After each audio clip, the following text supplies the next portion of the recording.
We're out here at the Marshall Research Center with our extension weed specialist, Misha Manuchehri. And Misha, what do you have going on today?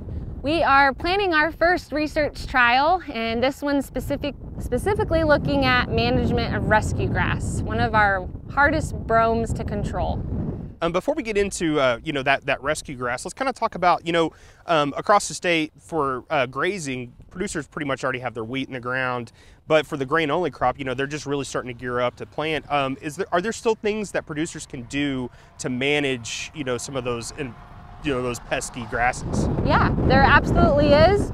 So the earliest timing that we have after burn down is delayed pre-emergence herbicides, which I talk a lot about because many of those products control Italian ryegrass, which we do battle in our state. And those products go out basically right at spike. So kind of what we're seeing now here on the ground that's planted around this study. And there are several products. I think we're gonna link a fact sheet to some recommendations, but for ryegrass, yes, there is still time if you're just planted or about to plant. And when it comes to that other type of grass that you're studying here, most of those herbicides pretty much don't do anything, right? That's correct. So many of our delayed pre-emergence products are very specific to Italian ryegrass. Many of the bromes, we do have some pre-options. Typically, we're going out with post-emergence products once they have already emerged.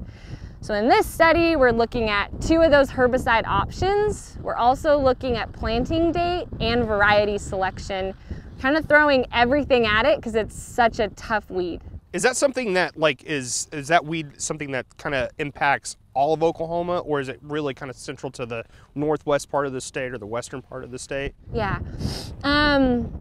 I hear most wheat growing regions complain about it, and it seems like we're dealing with it more and more because it's the very first winter annual grass to emerge. It's coming up in our September planted wheat and into our October planted wheat. We're trying to learn when are we getting too late in the season where it's not emerging, and so that is part of this research project as well. Now, you also had a clinic that was going to be coming up, but some things kind of, happened where that's not going to be possible.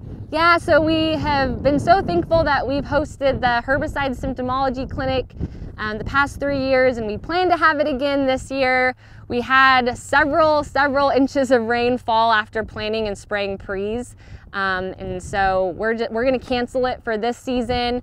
Look for the clinic next fall. It's always that Friday of homecoming weekend. And we're also hoping to incorporate a summer clinic. So for those who are looking forward to coming out, thank you, and we hope next fall. You mentioned rainfall, kind of disrupting that clinic. Yeah. Does rainfall impact at all, like either the lack thereof or the amount of rainfall in regards, or a lot of rainfall in regards to herbicide management? How does that play into it? Yeah, that's a great question.